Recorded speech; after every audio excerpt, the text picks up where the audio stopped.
Helo, Keith Jones sydd yma. Dwi wedi cymryd her ar flwyddyn yma i ddechrau ni wedi penderfynu dringo 50 mynydd cyn bo fi'n 50 oed.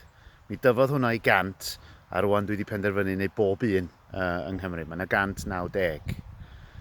Pam dwi wedi penderfynu wneud hyn? Wel, deud gwir, achos dwi wedi eistedd yn hun am flynyddoedd yn meddwl ddylswn i, felly dwi wedi penderfynu wneud.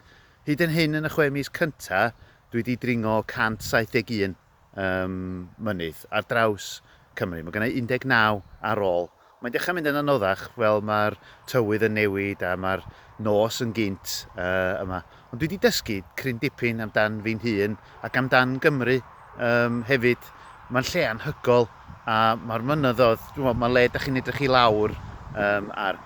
Dwi wedi cerdded canoedd o filoedd o fetra, dwi wedi dringo, dwi wedi bod mewn storm, dwi wedi bod mewn sychder efo'r tywydd. Mae wedi bod yn andros o her bersonol i mi. A dwi wedi bod yn gwneud efo dipyn o ffrindiau. Dwi rwan dechrau meddwl, wel, be dwi'n mynd i wneud nesaf? Wel, ond gawn ni orffan beth sy'n mlaenau ni cyntaf. Mae'r enwau'r llefydd, y waliau, y llystyfiant, yr anifeiliaid, mae'n anhygol. Dwi'n meddwl, da ni'n neud digon gyda'n gwlad ni. Da ni'n mynd allan digon, da ni'n gweld digon. Da chi'n gwerthfawrogi rhywbeth pan da chi'n ei ganol o. Mae'n gret darllen llyfr, ond mynd allan ydy'r gorau.